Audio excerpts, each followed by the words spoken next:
the breakfast we made? That they affectionately called Johnny Chow? Is that any good? You guys like it? Yeah? Well, what you'll discover from that, what you ate, is that it's not going to have the same type of response in your body to a typical meal where you eat a lot and then you have a lot of energy and then an hour, 2 hours later you're tired and hungry again. What you're going to find is that it stays with you. So when we take a break for lunch in a little while, when you go eat lunch, you're going to probably notice that you're not as hungry as you otherwise would have been. And you're going to make probably different food choices. You're not going to be looking for that, deep fried quickie type of thing. You'll be able to make, more conscious choices. So that's what you'll notice. And one of my favorite parts about coming to the seminar is meeting people and hearing their stories about some of the successes that they've had with the Gabriel Method, and bringing them up and sharing with you their stories. And there's just a couple of people that I wanted to call up before we get started on this section. One of them is someone who I've talked to via the internet a few times, and I haven't met yet, but I hear he's here, and I'm really looking forward to meeting him, and that's Miles. Miles, if you're here? You here, Miles? Can you come up? Can you give Miles a hand?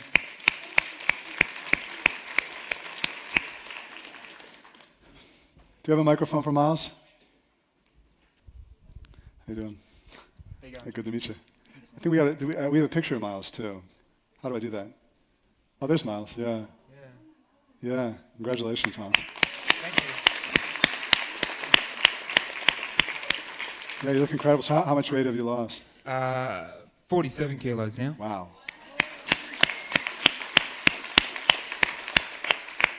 Yeah, and it's been a really, really good journey. I've really, really enjoyed it, and as each part's come off, feeling that much better, that much healthier, that much more active, has just it's been so fantastic. And thank you so much, John, for the book and everything. It really has worked, and that complete life change as well. Who knows where I'd be further down the track if I was still that sort of overweight and struggling person. Amazing. Without knowing all the things, all the Excellent. things that you achieved. Yeah. Great.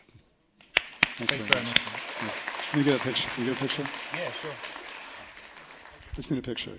Can you get a picture of us? That's all right. We'll do it later. Okay.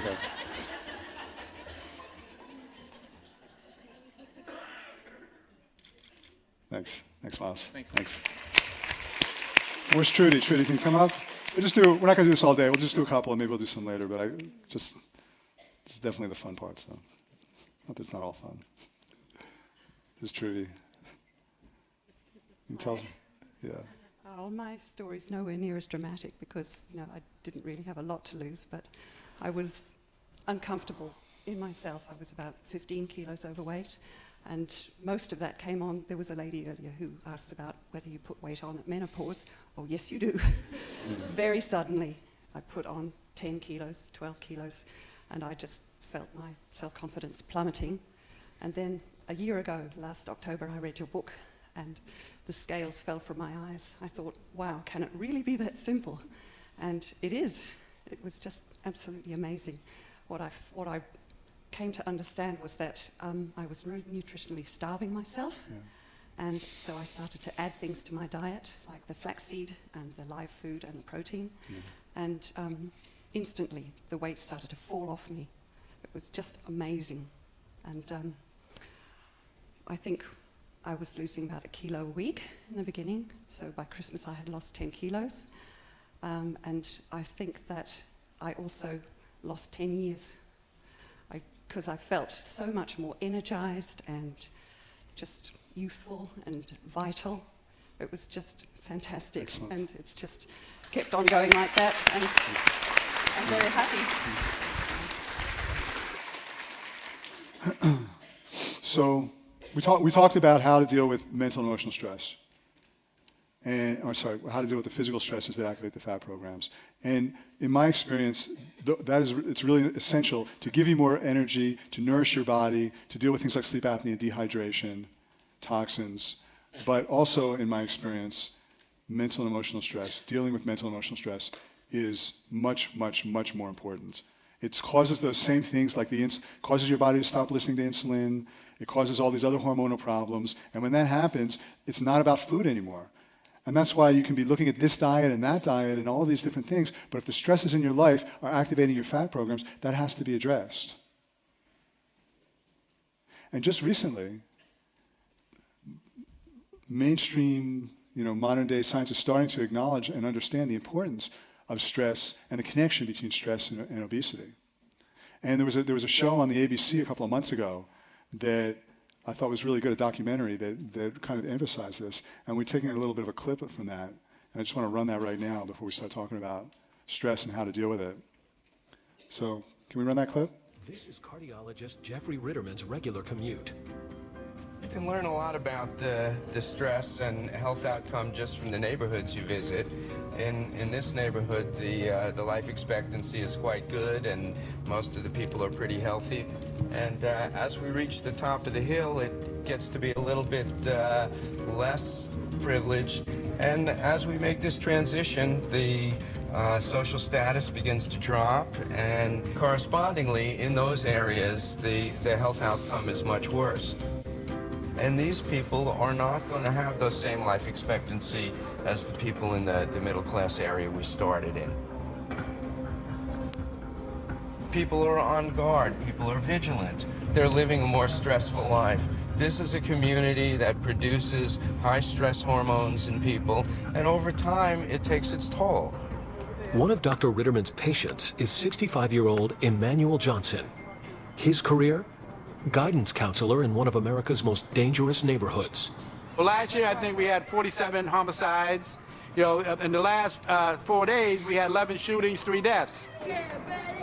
And I just know 9 times out of 10 it's going to be a relative or someone that the kids know. For Emmanuel Johnson, there is a price for chronic exposure to this stress. 5 years ago I had a heart attack. I'm a diabetic too. I have to work on it constantly because I've been in this business 20 years. So it's stressful, just working the job. So over the years, the cholesterol, the blood pressure, the sugar came on later, but the stress was always there long before they came on. Emmanuel Johnson's body may be telling yet another story of stress. The Whitehall study in England found an incredible link between stress, your position in the social hierarchy, and how you put on weight. So it may not be just putting on weight, but also the distribution of that weight. And the distribution of that weight, putting it on round the center, is related to position in the hierarchy, and that in turn may be related to chronic stress pathways. So we said, does that happen in monkeys? Because they organize themselves in a hierarchy too. And it turns out that it does. Subordinate monkeys are more likely to have fat in their abdomen than are dominant monkeys. I think the most amazing observation that I've made in my lab is this idea that stress could actually change the way you deposit fat on your body. To me, that was a bizarre idea that you could actually alter the way fat is distributed. Sapolsky, Shively, and others think stress could be a critical factor in the global obesity epidemic. Even worse, fat brought on by stress is dangerous fat. You know that fat carried on the trunk or actually inside the abdomen is much worse for you than fat carried elsewhere on the body. It behaves differently. It produces different kinds of hormones and chemicals and has different effects on your health. Whatever it is that works for an individual, they need to value stress reduction. I think the problem in our society is that we don't value stress reduction. We, in fact, value the opposite. We admire the person who not only multitasks and does 2 things at once, but does 5 things at once. We kind of admire that person. How do they manage that, Well, that's incredibly stressful way to live. We have to change our values and value people who understand a balanced and serene life. So stress causes chemistry. So every time you have any type of mental and emotional stress, it's going to cause real, physical, tangible chemistry in your body. And stress is an alarm to your body. It's saying something's wrong. There's a threat out there. Do something. And every time you have stress, your body always does 3 things. I-R-A.